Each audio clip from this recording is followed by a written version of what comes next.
వంట చెయ్యరాదమ్మా 12 దాటింది, ఆకలి అవుతుంది. ఎప్పుడు చేస్తావమ్మా? నేను చెయ్యనమ్మా, నేను చెయ్యను. అట్లా అట్లనంటే పెళ్ళైన కొత్తలో నీ కొడుకు ఏం చేసిండు? నేను వంట చేస్తా ఉరుకులాడు చేసిండుగా. ఆయన చేస్తే కమ్మ ఉంది, మరి నేను చేస్తే బాగాలేదన్నాడు. అందుకే నేను ఇప్పుడు చెయ్యను. ఆయనే వచ్చి వంట చెయ్యాలి, మనం తినాలి, అంతే. నేను చెయ్యను కాక చెయ్యను. అయ్యో, ఎప్పుడు వచ్చి అంత చేస్తాడమ్మా? ఆకలి అవుతుంది దేవుడా, ఇదే పని ఆయగా. ఎప్పుడు వచ్చి చేస్తే అప్పుడు తిను. అట్లనా?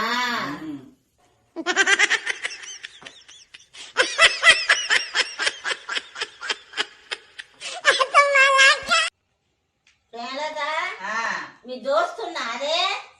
ఎందుకు? ఏం పని మా దోస్తోటి నీకు? మీ దోస్తోటి నాకు అర్జెంట్ పని ఉందమ్మా.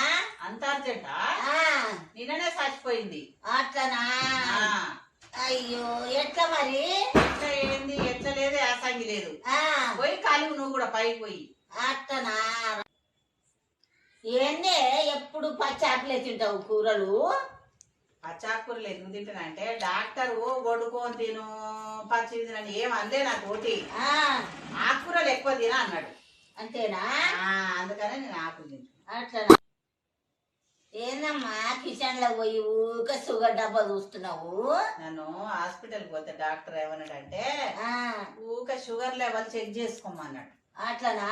అందుకే పోయి చూస్తున్నా, తగ్గుతుందా పెరుగుతుందా. అత్తమ్మా, నీకో విషయం తెలుసా? ఏమో నాకు తెలియదు, చెప్పమ్మా. ఇగో నిన్నమన్న పెళ్లి అయింది కదా, లక్ష్మి వచ్చి ఏం చెప్పింది?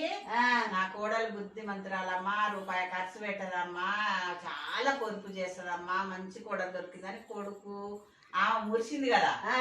ఇక పెళ్లి అయినాక ఏమైందంటే ఆయనట గడ్డ చేసుకుందామని నేను బ్లేడ్ తెచ్చుకోవడానికి పోతున్నాను పెళ్ళాన్ని చెప్పినట్ట.